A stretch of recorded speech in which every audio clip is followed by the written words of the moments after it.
नमस्कार, मैं हूं गिरीश केरोला और आप देख रहे हैं मेरू रहबार। हरिद्वार में संत सभा में सारे संत भी अब कांग्रेस और बीजेपी की भाषा बोलने को मजबूर हो गए हैं क्या? वाकया उस वक्त का है जब स्थानीय विधायक और कैबिनेट मंत्री मदन कौशिक संत की सभा में हरिद्वार पहुंचे, जहां संतों ने ले जाने वाले टैक्स को लेकर के अपनी समस्याएं रखी। तो वहां पूर्व चेयरमैन कांग्रेस के संत और बीजेपी के मदन कौशिक आपस में सबके सामने भिड़ गए। ये स्थिति तब हो रही है जब पूरा प्रदेश 2022 के चुनाव को लेकर तैयारियां कर रहा है। ऐसे में संतों को भी बीजेपी और कांग्रेस में बांटना कहां तक सही है? कांग्रेस की सरकार में नोटिस आया आपके? अरे भाई ये कोर्ट का मैटर है, सरकार का नहीं है। ये कोर्ट का मैटर है, सरकार का नहीं है। फिर अब सब कोर्ट पे आ गए। अभी तिवारी जी का मैटर था, अभी कोर्ट पे आ गए। हाउस टैक्स की बात ये कहिए आप कोर्ट का तो कोर्ट में सरकार जाएगी। ये एनजीटी अरे कांग्रेस की सरकार ने अगर नोटिस भेजा तो बता दो, कोई बात नहीं। ये सरकार ने नोटिस भेजी। ये सुप्रीम कोर्ट का है, आप सही बात पे आइए। हरीश रावत ने बाजार को बचाने के लिए गंगा को माफी मांगी। आप वहां को जाने, आप क्या राजनीति करने आए हो? मैं राजनीति कर रहा बाबा। धर्मनगरी हरिद्वार में भी संत अब बीजेपी और कांग्रेस में बंटते दिखाई दे रहे हैं। मामला हरिद्वार के कनखल में हरिराम आश्रम का है, जहां संतों की बैठक में स्थानीय विधायक और कैबिनेट मंत्री मदन कौशिक से संतों की वार्ता चल रही थी।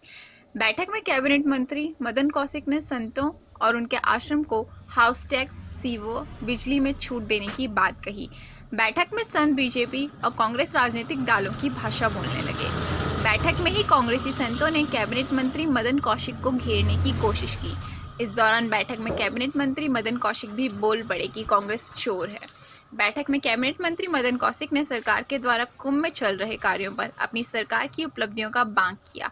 खास बात यह रही कि कांग्रेस के पूर्व चेयरमैन सतपाल ब्रह्मचारी और कैबिनेट मंत्री मदन कौशिक की संतों के सामने जमकर तूतू मैमै होने लगी। और मुझे लगता था जब अखाड़ों में सम्मानित किया, मुझे लगता था जब संत इकट्ठे होंगे तो मुझे इसके लिए अलग से धन्यवाद देंगे। अब ब्रह्मचारी जी कांग्रेस के नेता होगा, आप सब इनके चक्कर में आ गया। ये जो कह रहे वही सही होगा। अगर सही है तो मैं कह रहा राजनीति नहीं करूंगा। एक महात्मा का कम हो तो बता दो। मैं व्यवसाय खत्म कर दिया। किसी आदमी को व्यवसाय को तुम आश्रम वाले मुझे एक दिन दिखा दो जो व्यवसाय का। मंत्री जी, वर्तमान सरकार की जो नीति और रीति है, उसका पहला उदाहरण हरिद्वार में मदन कौशिक और हमारे कांग्रेस के जो वहाँ से प्रत्याशी रहे हैं सतपाल ब्रह्मचारी जी, हाउस टैक्स के बारे में सीवर टैक्स के बारे में सरकार कतई मानने को तैयार नहीं है। कांग्रेस के लोग सतपाल ब्रह्मचारी जी ने वहाँ पे कहा कि ये टैक्स जो है हम नहीं देंगे, और मदन कौशिक जो नगर विकास मंत्री हैं वो कहते हैं कि सरकार टैक्स दे के रहेगी। तो ये संतों के साथ बहुत बड़ा अत्याचार है। दूसरी बात ये है कि आज आईएएस जो हैं वो मंत्रियों के अंडर में काम करने को राजी नहीं है। मंत्रियों का आईएएसों पे कोई लगाम की बात करते हैं कि हमारी कोई लगाम नहीं है, हमारी कोई सुनता नहीं है। तो जब खुद इनको जो है सवारी करने का कोई तजुर्बा नहीं है, इनको काम करने का तजुर्बा नहीं है, और आईएएस को अपनी मर्जी से चलाना चाहते हैं, तो ऐसे में काम नहीं चलता है। और इससे जो है सारी अव्यवस्था पूरे प्रदेश में फैली है। आज तीसरी बात मुख्य रूप से ये है कि हम आजकल जवाब दो यात्रा अपनी विधानसभा में चला रहे हैं। चारों तरफ हाहाकार मचा हुआ है। कोरोना महामारी के कारण जो लोग बाहर से आए हैं उनको रोजगार का कोई साधन नहीं है। गांव में ration card, BPL card, APL card cut रहे हैं, और न गांव में राशन की व्यवस्था हो रही है। छात्रों की ऑनलाइन की जो व्यवस्था है शिक्षा की, वो कहीं नेटवर्क नहीं है, और दूर दराज के इलाकों में बच्चों का भविष्य चौपट हो रहा है। तो ऐसी निकम्मी सरकार को उखाड़ फेंकने का संकल्प जो है वो जनता ले चुकी है, और 2022 में इसका रिजल्ट आएगा। पूरी खबर पर हरिद्वार से वरिष्ठ पत्रकार धर्मेंद्र चौधरी हमारे साथ जुड़ गए हैं। धर्मेंद्र जी, ये जो संतों की सभा में जो बवाल हुआ, क्या रहा इसके पीछे, कारण क्या रहे? एक्चुअल हुआ क्या था मौके पर? देखिए गिरीश जी, हरिद्वार में जो अभी प्रदेश का पोल्यूशन कंट्रोल बोर्ड है, उसने एक सभी मंदिर, अखाड़े और मठ है, उन्हें एक नोटिस जारी किया था कि सबको गंगा की स्वच्छता को देखते हुए एक एसटीपी प्लांट अपने अखाड़ों में, आश्रमों में लगाना पड़ेगा, जिसको लेकर जो हरिद्वार के संत समाज है, चूंकि बाहुल्य संत समाज है, धर्मनगरी है हरिद्वार, बड़ी संख्या में संत यहाँ पर रहते हैं, तो उनमें राज्य सरकार के प्रति गुस्सा था। उन्होंने एक मीटिंग हरिराम आश्रम कनखल में बुलाई थी, जिसमें बड़ी संख्या में संत समाज वहां इकट्ठा हुआ था। उसी बैठक के दौरान वहां पर जो कैबिनेट मंत्री, चूंकि मदन कौशिक हरिद्वार शहर सीट से विधायक हैं और शहरी विकास मंत्री है सरकार में, तो मदन कौशिक भी वहां पर पहुंच गए थे।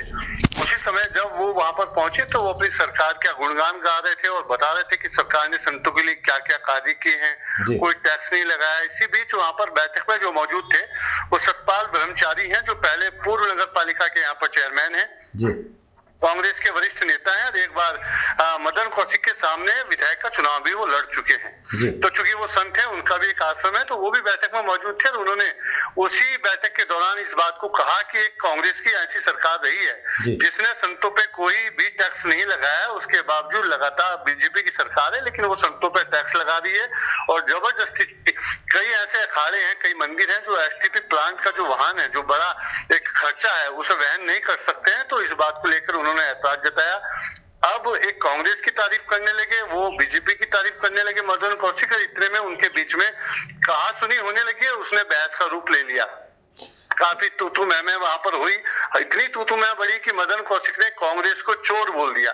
इतने में जो सतपाल ब्रह्मचारी थे, उनका भी गुस्सा साथ में आसमान पे चला गया। काफी देर बहस होती रही। बाद में एक आश्वासन मदन कौशिक ने दिया है कि किसी तरह का भी एसटीपी प्लांट नहीं लगाया जाएगा। हालांकि सभी जो अखाड़े हैं उन्हें रसीद कटानी पड़ेगी, लेकिन चूंकि जो आदेश है वो एनजीटी का आदेश है, सरकार संतों का ध्यान रखते हुए कोर्ट में जाएगी एनजीटी के खिलाफ और मुकदमा भी लड़ेगी, लेकिन सभी लोगों को उसका एक नोटिस और जो एक रसीद है वो कटवानी पड़ेगी। तो इस तरह के आश्वासन के बाद कि एसटीपी प्लांट नहीं लगने दिए जाएंगे, तब जाके घंटों की ये बहस के बाद एक नोक-झोंक के बाद ये मामला शांत हुआ। गिरीश जी, बिल्कुल। धर्मेंद्र जी, ये संतों की जो बहस चल रही थी उस वक्त केवल 2 लोग ही लड़ रहे थे या संत भी बीजेपी और कांग्रेस में बट गए थे, बाकी संत?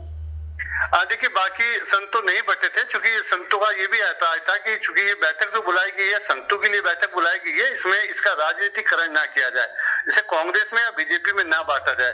लेकिन चूंकि सतपाल जो ब्रह्मचारी हैं वो संत हैं, उनका एक थानो आश्रम, 2-3 उनके आश्रम है हरिद्वार में, वो बड़े संत हैं। चूंकि राजनीति वो कांग्रेस के नेता भी हैं, पहले नगर पालिका हरिद्वार के चेयरमैन भी रहे हैं पूर्व में और विधायक का चुनाव भी लड़े हैं। तो जब दोनों में अपनी कहासुनी होने लगी, कई संतों ने इसमें बीच बचाव किया, रोकने की कोशिश की और उसी मुद्दे को उठाया कि हम आज इस मुद्दे को लेकर यहाँ पर बैठे हैं, अखाड़ों में एसटीपी संत नहीं लगाएंगे। बिल्कुल।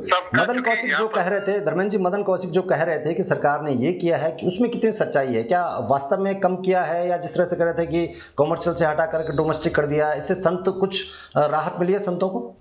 देखिए, संतों को अगर राहत मिली होती, देखो चूंकि वो इस समय सरकार में शहरी विकास मंत्री हैं, अपनी लाजमी बात है कि अपनी सरकार का गुणगान वो करेंगे, लेकिन अगर संतों को राहत होती तो इस तरह की बैठक, इस तरह की नाराजगी संतों की नहीं आने वाली थी। कई बार ये मीटिंग हुई थी, बड़े स्तर पर ये मीटिंग यहाँ पर रखी गई थी। संतों का ये साफ वो था कि अलग अलग तरह के बीजेपी सरकार द्वारा टैक्स लगाए जा रहे हैं। अभी तक जो टैक्स लग रहे थे वो तो थोड़े बहुत संत झेल भी रहे थे, लेकिन अब जाके जो एसटीपी लगाने वाली बात है, तो गिरीश जी, एसटीपी लगाना कुछ छोटी बात नहीं है। आश्रम में इतना बड़ा खर्चा एसटीपी प्लांट का यहाँ पर होना है, जबकि अभी प्रधानमंत्री नरेंद्र मोदी ने जो एसटीपी प्लांट यहाँ पर लगे हैं, बड़ा गुणगान किया है कि आने वाले 10 साल में भी शहर का जो एसटीपी सीवर का गंदा पानी है उसकी व्यवस्था की गई है। तो आखिर सरकार क्या चाहती है कि इन जो आश्रम अखाड़े हैं, क्या जो एसटीपी प्लांट केंद्र सरकार ने लगाए हैं, तो क्या इनका जो सीवर का पानी भी तो वहीं पर जा रहा है? तो अलग से इनका एसटीपी प्लांट क्यों लगवाना चाहती है? तो मनसा कहीं ना कहीं क्लियर नहीं है। मदन कौशिक शहरी विकास मंत्री इससे पहले भी कह चुके हैं कि सरकार के जो सचिव हैं, यानी जो आईएएस अफसर हैं, वो उनके सुनते नहीं है। इससे पहले रेखा आर्य कह चुके हैं, इससे पहले कई और लोग आरोप लगा चुके हैं कि जो सचिव हैं वो उनकी सुनते नहीं है। एक बार इनको बैठक कैंसिल भी करनी पड़ी, मदन कौशिक के साथ वाकया सामने आया था। अब रेखा आर्य के साथ प्रकरण चल रहा है, तो इसको लेकर पब्लिक क्या कहती है, लोग क्या मजे ले रहे हैं इस बात के? कांग्रेस कह रही है कि घुड़सवार को घोड़ा चलाना नहीं आता, हमारी सब सुनते हैं, और बीजेपी के विधायक हैं, मंत्री हैं, वो कहते हैं कि अधिकारी उनकी सुनते नहीं हैं। इसको लेकर के लोग क्या कहते हैं? गिरीश जी देखिए, पूरी कह सकते हैं कि किरकिरी इस समय सरकार की पूरे प्रदेश में। साथ में अगर मैं हरिद्वार की बात करूं तो हरिद्वार में चूंकि जो अभी मामला चल रहे हैं कि कोई जो अपनी महिला मंत्री है उनके साथ कोई एक आईएएस काम करने के लिए भी कोई तैयार नहीं है। कल की वो सुर्खियां थी बड़ी, पूरे प्रदेश में सुर्खी रही है। और इनकी भी एक बैठक में इन्होंने वहां सचिवालय में बैठक बुलाई थी तो वहां अधिकारी भी नहीं पहुंचे थे। मदन कौशिक तो कद्दावर नेता है और शासकीय प्रवक्ता है, इनका बड़ा कद है, लेकिन इनकी बैठक में अधिकारी नहीं पहुंचे थे। अगर हरिद्वार की बात करें तो शहरी सड़कें खुदी हुई हैं, कोई तालमेल नहीं है। कई बार मीटिंग करके इन्होंने कहा है कि उनके खिलाफ एफआईआर दर्ज करा दी जाएगी, तालमेल के बिना अगर काम किया जाएगा। यहाँ पर एक जो भूमिगत गैस की पाइपलाइन का काम यहाँ पर चल रहा है, बिजली की लाइन यहाँ पर डाली जा रही है, कुंभ के कार्य चल रहे हैं। तो इस समय अगर गिरीश जी हरिद्वार की स्थिति देखें तो नरकीय जीवन यहाँ के लोग बिताने को मजबूर है। तालमेल नहीं है, सरकार अलग काम कर रही है और अधिकारी अपना अलग काम कर रहे हैं, किसी पे किसी का कोई लगाम नहीं है। ये जग जाहिर है, पूरे प्रदेश को पता है। हरिद्वार इसकी वानगी है बहुत बड़ी, किसी को लगता है तो आके यहाँ पर देख सकता है। धर्मेंद्र जी, यही पब्लिक और लोग ये जानना चाह रहे हैं कि ये जो बातें की जा रही हैं कि सब कुछ हो रहा है, सरकार बहुत कुछ कर रही है, ये सरकार, ये जो विधायक हैं, जो मंत्री हैं, इनकी चलती नहीं है या इनसे हो नहीं पा रहा, या जो सचिव हैं विभाग इनके सुनते नहीं इसलिए काम नहीं हो पा रहा, या ये करने की दृढ़ संकल्प ही नहीं है, इच्छा ही नहीं है, इच्छा शक्ति नहीं है? गिरीश जी, इसमें यह भी कहा जा सकता है कि इच्छा शक्ति का कहीं ना कहीं अभाव है, या जो अधिकारी हैं वो बेलगाम हो चुके हैं, वो इनके काबू में फिलहाल नहीं आ रहे हैं। ये भी इस पे कहा जा सकता है। जो अभी ये सरकार बनी थी त्रिवेंद्र सिंह रावत, इन्होंने भ्रष्टाचार की जीरो टॉलरेंस की बात की थी। इस बात को लेकर सरकार आई थी तो जीरो टॉलरेंस की तो बात एक आप उसे अलग कर दीजिए, लेकिन जीरो टॉलरेंस के नाम पे ऐसा ये सामने आया है कि जो अधिकारी हैं, जो कर्मचारी हैं, उनमें तालमेल का बड़ा अभाव है।